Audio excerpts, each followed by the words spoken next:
You know, I've decided to start making videos again, and I don't know how else to start this video than saying the San Diego Padres have made it to the wild card. We got the fifth seed, ending the season on 89 wins, riding off of a great performance, great season by my NL MVP, Manny Machado.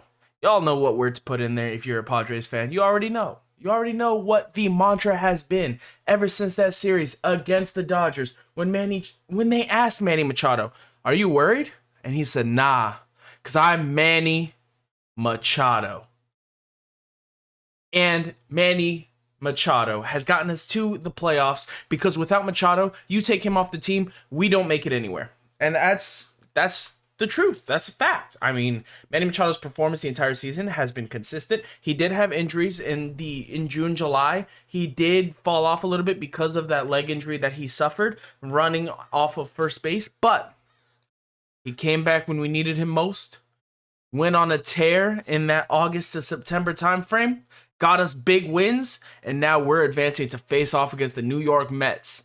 And a guy I know, he always says one thing to me. He's from New York.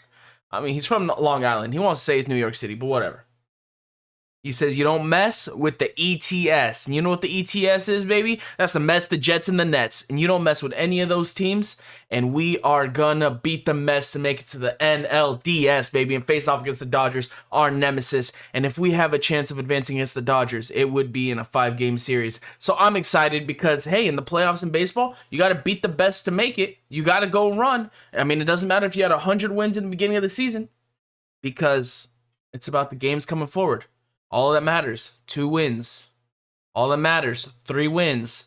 4-4, you won it all. And that is what's on the Padres' minds right now. But let's talk about Blake Snell a little bit. Blake Snell has been an absolute monster. Snellzilla is roaring, baby. Bringing in the heat. He's gotten his control much better in the September timeframe. He's been able to get us major performances when we needed him most. Absolutely dazzling consistently. Joe Musgrove, hey, his last performance, 6 innings after a hangover, mind you.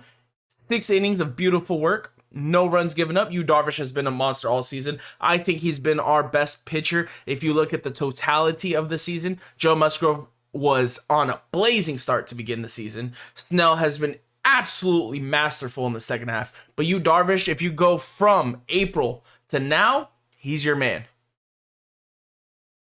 The bullpen, Josh Hader, he came on over.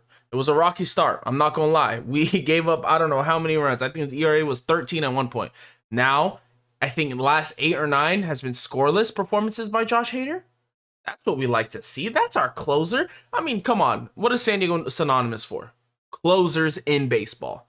We had Hoffman. We had Huston Street. Now we got Josh Hader. That's what I'm talking about. Brad Hand, Kirby Yates. Y'all remember Kirby Yates. Yeah, I know y'all remember Kirby Yates. But he's going to be big in the postseason. He's going to be able to do it against the bigger bats. The Mets, they rely mostly on pitching. But they do have big bats, Lindor, as well as McNeil and and Pete Alonso, excuse me. So we're going to have to see how we could perform against them. I mean, I think we're good. We faced off against tougher opposition when it comes to the offensive side of baseball. We're in the same division as Dodgers. We play that scary lineup every single week, it seems like. But I think the Padres can do it. I think the Padres are going to get past the Mets. You know, we only got to win 2. And surprisingly, the Mets have been disrespectful of late. I got a Bleacher Report notification saying that the Mets are planning on shutting down Jacob deGrom until the NLDS. What? Do you not think the Padres can beat you? That is so disrespectful. I did not think the Mets were capable of such childish antics. Unbelievable. Unbelievable. Man, for them to think they could beat us with Max Scherzer and the rest of that rotation is... Man, that's just not right. Let's go. Juan Soto, Manny Machado going to carry. Jerks and Profar. It's going to be an X factor. Brandon Drury, I think, is going to be a surprising, blossoming star because I really like his work defensively. His bat, he has great power. Great power, likes to hit into the gaps. So it's going to be nice to see how he performs in the postseason. Ha-Seong Kim, I think, going forward is our everyday shortstop. And I'm not talking about just this year. I'm talking about when Tatis returns. That's the big question mark. The moment Tatis returns, how is Ha-Seong Kim going to fit into the rotation? And I think he stays at shortstop because he is Gold Glove level shortstop defense. 250 batting average. That's perfect for a shortstop. That's what we want. But let's go Padres. I think we can get past the wild card and we can advance to the NLDS face-off against the Dodgers. And hey, if we get past the Dodgers, baby, I'm going to be at that NLCS game. I already got my ticket. I'll see y'all there.